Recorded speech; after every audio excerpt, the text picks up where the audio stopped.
It's Dr. Tim here in the Pop University lab on the shoulder series still. I'm giving this one as the easiest shoulder activation drill related to, we did mobility, this is more stability. This is the easiest stability exercise I can give you guys.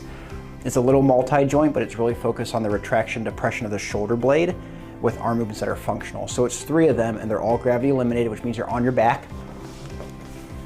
So I go to this position.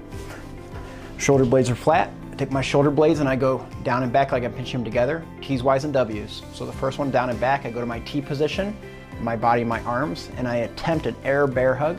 When I feel my shoulder blades being pulled away, I call that 1 rep and I go back to neutral. Down and back, air bear hug, shoulder blades are pulled away, back to neutral. I hit that for 10 reps. I then go down and back. I go elbows locked into my rib cage and I do slow internal external rotation. There's no resistance here. I'm just working internal external rotation with my shoulder blades pinched to make it normal to happen. I hit this for 10 to 15 seconds. So I go for seconds more than reps here. My last one, my shoulder blades are down and back and I'm in my Y position and I'm taking my shoulder blades and I'm attempting to shove them deeper into my back pockets like I'm pinching them down and back, and it's a slight movement of the shoulder of down and back, 1 second, relax. Down and back, hold for a second, relax, and I hit 10 reps for this too. So you have T's for almost like a horizontal abduction movement, bench press movement for the T's.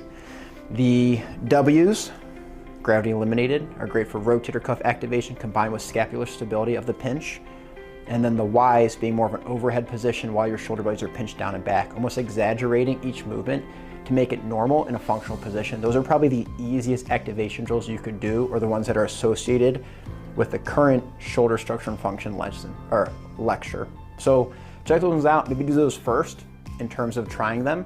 But in reality, all the ones we went over will be a benefit to you. Those are just probably the most gentle and the best bang for your buck as related to just starting to activate that movement pattern to be normal in your brain, to make it normal when you go and press heavy movements overhead or heavy weight overhead.